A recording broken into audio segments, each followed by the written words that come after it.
Heat ప్రొటెక్షన్కి ఈ 2 options ఉన్నాయి నా దగ్గర. Now this is the curl spray from B Blunt. కానీ ఇది కర్ల్స్కే కాదు, హీట్ ప్రొటెక్షన్కి కూడా బాగుంటుంది. And fragrance is so amazing guys, like Hawaiian coconut fragrance ఉంటుంది. ఆహాహా. Hydra mist, so it hydrates and add shine. So I really like this one. తర్వాత బడ్జెట్ ఉంటే can definitely go in for this Kerastase Genesis hair mist అనమాట. ఇది కొంచెం thicker consistency ఉంది, తక్కువ పడుతుంది. It is like leave in కండిషనరే అనుకోండి. చాలా మాయిశ్చరైజింగ్ అండ్ హైడ్రేటింగ్ ఉంది, కానీ ఎక్కువ రాస్తే జిడ్డులాగా అనిపిస్తుంది. So you have to be very careful with the quantity. నా ఫుల్ హెయిర్కి 3 to 4 పంప్స్ సరిపోతుంది. అండ్ ఈ స్ప్రేస్ కూడా మనం స్కాల్ప్ దగ్గర కాకుండా కింద రాస్తే బాగుంటుంది. బికాస్ సేమ్ రీజన్, ఎక్కువ మాయిశ్చరైజింగ్ ఉంటే స్కాల్ప్ దగ్గర హెయిర్ ఫ్లాట్ అయిపోతుంది అండ్ స్కాల్ప్ తొందరగా గ్రీజీ అవుతుంది. Chemical treatments like smoothening, keratin, straightening, colouring ఇవన్నీ బ్యాక్ టు బ్యాక్ చేయకుండా ఉండేదాన్నేమో.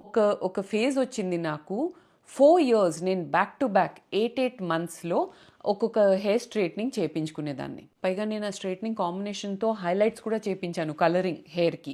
ఇలాంటి థింగ్స్ ఏంటంటే ఒక్కొక్కసారి ఎప్పుడైనా మనం చేయించుకుంటే మంచిది, బ్యాక్ టు బ్యాక్ ఎప్పుడు చేయకూడదు గైజ్. నా hair texture, cuticles and strength of the hair ఇంతకు ముందులాగా లేదు.